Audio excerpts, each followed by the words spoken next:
यीशु क्रिस्त में मेरे प्रिय भाई और बहनों, आप सबों को जय यीशु। बहुत सारे लोग अपने जीवन की परिस्थितियों में दूसरों से सलाह लेते रहते हैं और खुद हम बहुत बार अन्य लोगों को परामर्श और सलाह देते हैं। इन दोनों परिस्थितियों में हमें किस प्रकार सलाह देना है और सलाह स्वीकार करना है, आज का पवित्र वचन उसी को हमें सिखाते। यशायाह नबी के पुस्तक अध्याय 11 के दूसरा वाक्य में यह लिखा है, सम्मति की आत्मा, सुमति का आत्मा, युक्ति का आत्मा। जी हां, पवित्र आत्मा परामर्श दाता है, सलाह देने वाला है, सुमति का आत्मा है। प्रिय भाई और बहनों, पवित्र आत्मा किस प्रकार हमें परामर्श देते हैं? पवित्र आत्मा हमारे अंतरतम में हमारे अंतःकरण को शुद्ध करता है और अंतःकरण को क्रियान्वित करता है ताकि हम ठोस विकल्प कर सकें, ताकि हम जब चयन करेंगे भले कार्यों को चयन करेंगे, भले सोच और भले चीजों को हम चुनेंगे। इसलिए पवित्र आत्मा हमें सम्मति प्रदान करता है। प्रिय भाई और बहनों, स्तोत्र ग्रंथ भजन संहिता अध्याय 16 के 7वें वाक्य में इस प्रकार लिखा है, मैं प्रभु को धन्य कहूंगा, वह मुझे परामर्श देता है, घोर अंधकार में भी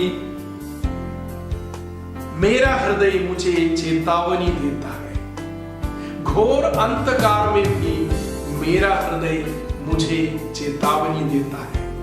प्रिय भाई और बहनों, चाहे हम बड़े अंधकार से गुजरते हो, चाहे हम बहुत बड़े संकट से गुजरते हो, कभी हमको मालूम नहीं है अगला कदम कैसे रखेंगे, कभी हमारे जीवन ऐसे डगमगाते हैं कि हमें रास्ता दिखाई नहीं देता, लेकिन घोर अंधकार में चलते समय भी प्रभु हमें राह दिखाता है, प्रभु हमें परामर्श देता है। लेकिन ये परामर्श, ये अंतःकरण का जो फॉर्मेशन है, ये कैसे होगा? इसके लिए हमें दो चीजों को करना बहुत जरूरी है। एक, प्रार्थना में हमें पवित्र आत्मा को पुकारना है, प्रार्थना के जरिए पवित्र आत्मा से हमें भरना है।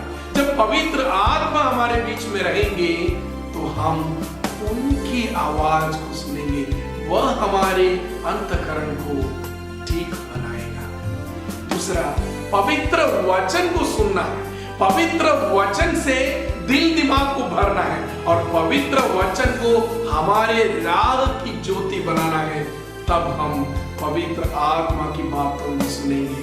प्रिय भाई और बहनों, कभी कभी कुछ लोग धर्म संकट में पड़कर बोलते हैं, हाँ मैं अच्छे सोचे थे लेकिन किसी ने मेरे को ऐसा सलाह दिया कि बाद में मैंने ऐसा सोचा, उसके सलाह को नहीं मानने से वो क्या सोचेगा। एक बार एक व्यक्ति मेरे पास आए और बोले, फादर हमारे जीवन में ऐसे ऐसे परेशानी है, लेकिन मैं एक भलाना व्यक्ति के पास गया था, वो मेरे को ऐसा राय और परामर्श दिया था, तो मैंने उसको अच्छे से समझाया उस प्रकार करने से क्या क्या गड़बड़ है।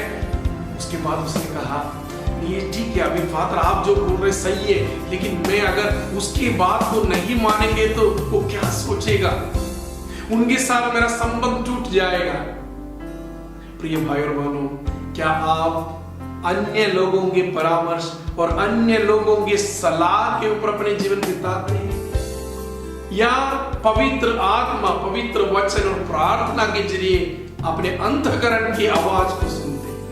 मैं ये नहीं कहता कि आपको किसी से सलाह नहीं मांगना, आपको किसी का परामर्श नहीं लेना, वो वो तो बहुत गलत बात हो। लेकिन सलाह लेते समय भी, किसी के पास जाते समय भी आपको सोचना है, क्या वह व्यक्ति विश्वास का पालन करने वाला व्यक्ति, क्या उनके जीवन में विश्वास है, क्या उनके जीवन में प्रार्थना का कोई स्थान है, क्या उनके जीवन में क्रिस्तीय मूल्यों के लिए कोई स्थान है।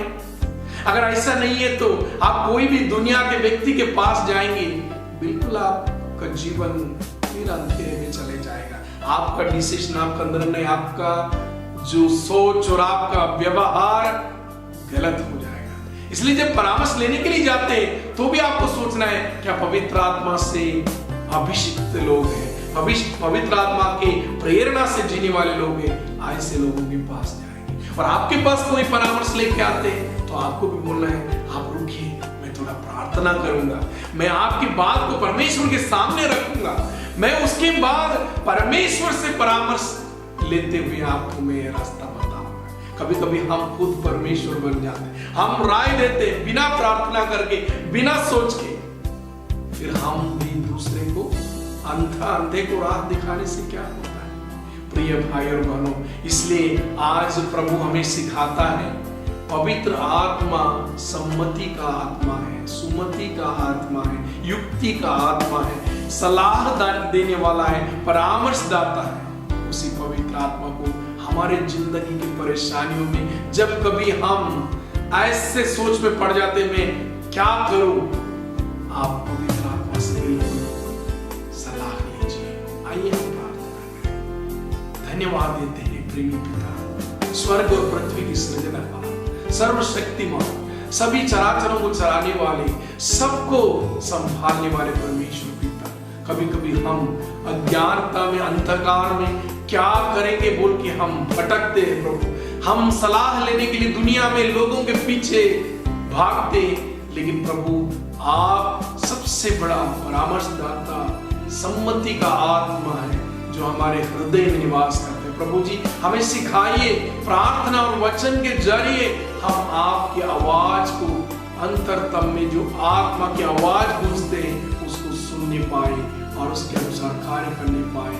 धन्यवाद देते पिता प्रार्थना सुनने के लिए। जितने भी भाई बहन जो आज ऐसी अवस्था में हैं कि उनके जीवन में कल क्या करेंगे, क्या निर्णय लेंगे, किस प्रकार आगे बढ़ेंगे, उनका जीवन समस्या में है प्रभु जी, इस वक्त इस समय पवित्र आत्मा के द्वारा उन्हें सलाह और परामर्श दीजिए। धन्यवाद देते पिता और सारे आदर आपको देते हुए प्रार्थना मांगते हैं उद्धारकर्ता यीशु के नाम से, सुनो दया से कबूल कर, आमीन।